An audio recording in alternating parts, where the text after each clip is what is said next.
Have you ever lived next to someone you barely ever saw, but when you did see them, something felt slightly off? Not dangerous, not obvious, just wrong in a way you couldn't explain. Because there are growing stories circulating around blogs, forums, and internet communities right now. Accounts describing neighbors behaving in ways that don't quite feel human. And when you look closely at these accounts, a pattern starts to form. One account describes a guy who rents a quiet house in a sleepy suburb. He keeps to himself for a month. He never even sees the neighbors next door. Then one morning, he notices them, an older couple. The man kneels by the flower beds. The woman stands motionless beside a lawnmower. He leaves for work, returns 10 hours later. They haven't moved. Same position, same blank expressions, grass untouched. He calls out to them. On the third attempt, both heads turn toward him simultaneously. Same speed, same angle, like synchronized machinery. The next day it rains. Their tools are still in the yard. He decides to help, carries everything to their porch. He knocks, the woman answers, sunglasses on, silent, smiling. When he steps closer, she grabs his wrist, her grip freezing. Not cold like poor circulation, cold like metal beneath synthetic skin. She removes her sunglasses. He claims her pupils were tiny red dots, recording lights. He runs, calls the police. According to his account, officers informed him a private company was running a quiet field test in the neighborhood. Humanoid prototypes living among residents. He was asked to sign paperwork as of not to disclose anything about the incident. Instead, he packed that night and never returned. Now here's the thing. Stories like these exist. People share them, and whether it happened or not, it opens up the door for some interesting questions surrounding AI and how it's being implemented. And before we go any further, this is not a claim, this is a theory explanation. But let's sit with that story for a moment and ask a question that takes it somewhere weirder. What if our guy in this story wasn't just a test subject? What if he was the only real person on that entire block? Think about how he described his situation. He rented a house, kept to himself, barely saw anyone for a month, and then suddenly the neighbors appear doing yard work that never progresses, moving with that strange, synchronized precision. There's a theory some people have pieced together that goes like this. There are companies, private, well-funded, operating at the edge of what's legally permissible, that don't just build humanoid robots, they build environments, entire cul-de-sacs, entire streets. They need to test not whether a single robot can just pass as a human, but whether an entire community of robots can maintain the illusion of a functioning neighborhood over weeks, months, years. It almost reminds me of that 2019 movie Vivarium, where a young couple goes house hunting and gets lured into this endless, perfectly identical suburban development called Yonder. Every house looks the same, the lawns feel artificial,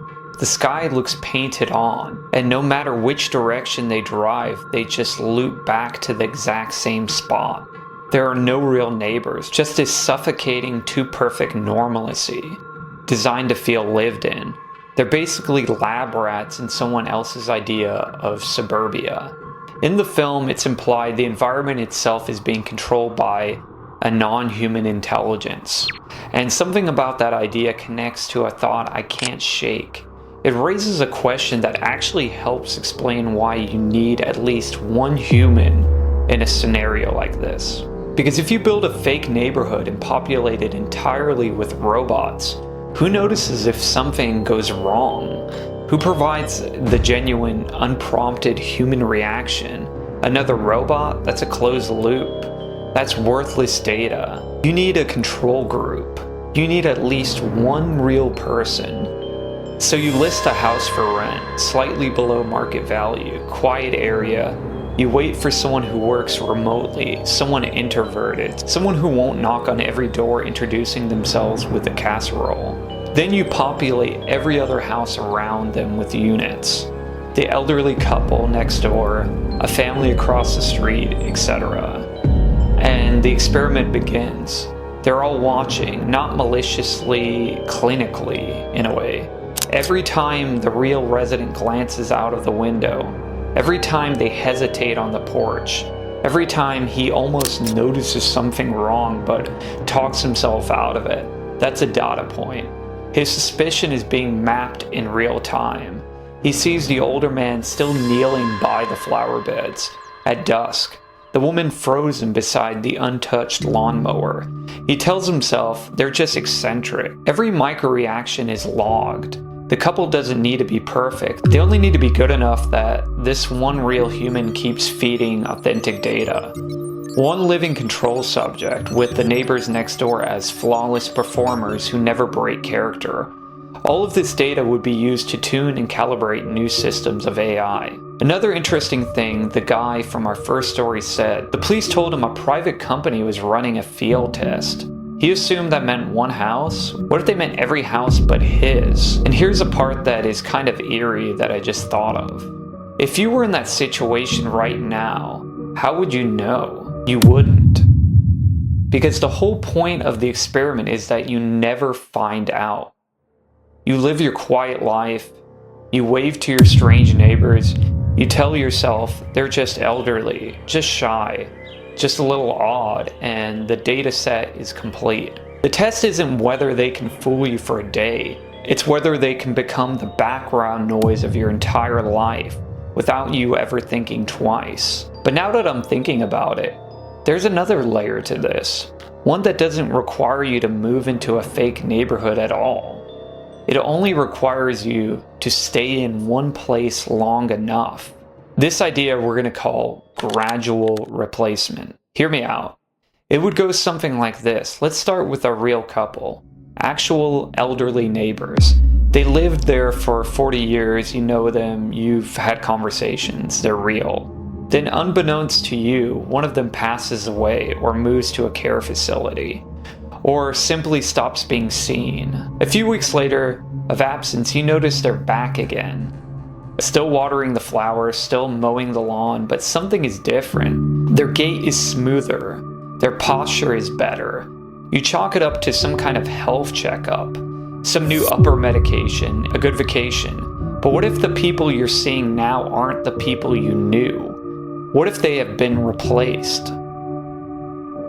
That's when we get into the strangest part of this theory. What if the company that builds these units doesn't need to construct fake neighborhoods from scratch? What if they simply inherit real ones? A resident passes, a house goes on market, a vacancy opens, and instead of a new human family moving in, a unit takes their place.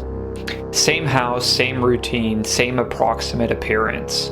What if the elderly couple sign up for this as they pass away, knowing that their time is near for financial pay, certain benefits, or just hopes of helping with scientific research? They could be approached by the company, asked to sign a non-disclosure agreement, and no one would be the wiser. The transition is so gradual, so seamless, that no one notices. To the current neighbors or to the new neighbors, to them, the elderly couple next door has always been that way. They're just acting a little odd, but nothing insane. Over a decade or two, an entire block could turn over. One by one, the humans leave. One by one, the units arrive. And the people who live there now have no idea, because they just think they are the originals. So now the question isn't just, are your neighbors robots? The question is, how long have you lived there? And do you remember what they were like 5 years ago? Because if you can't answer that, you might already be surrounded. Whoa, that's wild. This is getting pretty crazy. My neighbors can't be robots, right? So now let's ground this for a moment, because it's easy to dismiss these ideas as pure internet folklore. Here's where things get interesting. Technology companies are already doing things that make these scenarios feel less like fiction and more like the next logical step.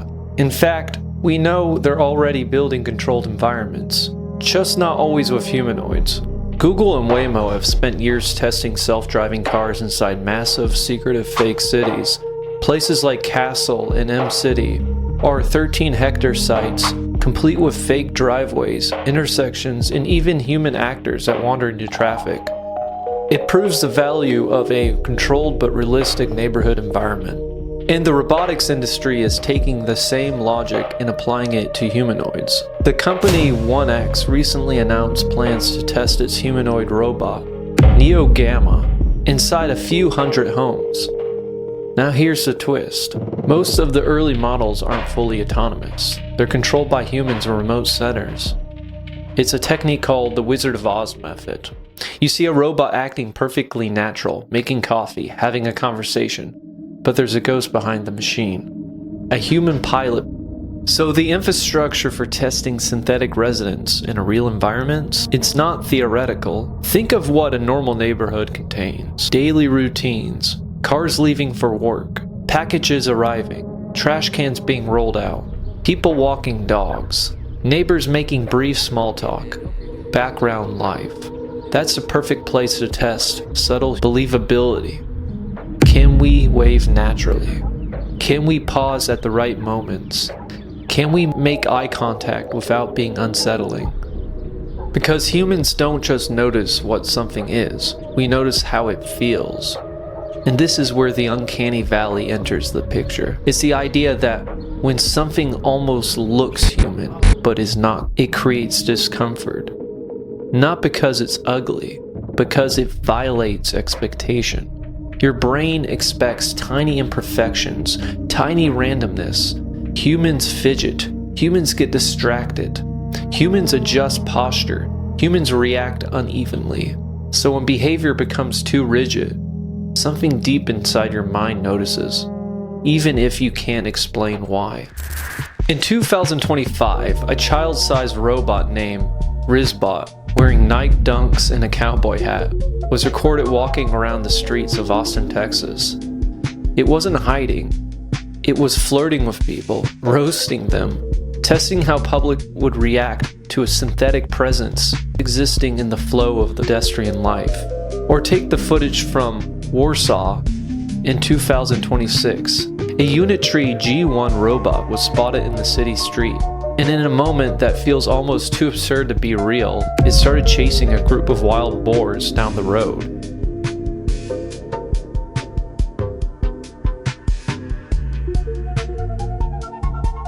There's a certain kind of body language to it. Not aggressive, but oblivious. To be fair, there are many normal explanations for strange neighbors.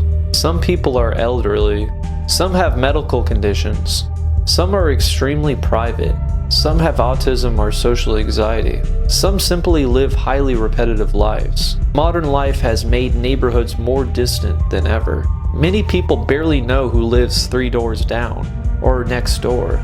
So yes, sometimes weird behaviors is just a human behavior viewed from a different distance. But that still leaves an interesting question. Why does the robot neighbor theory resonate so strongly right now? And I think the answer has less to do with machines and more to do with where society is heading. Because people already interact with AI every day.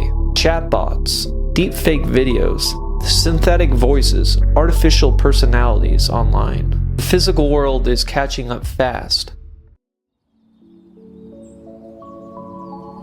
A strange neighbor is no longer just strange. They become a possibility of something even stranger.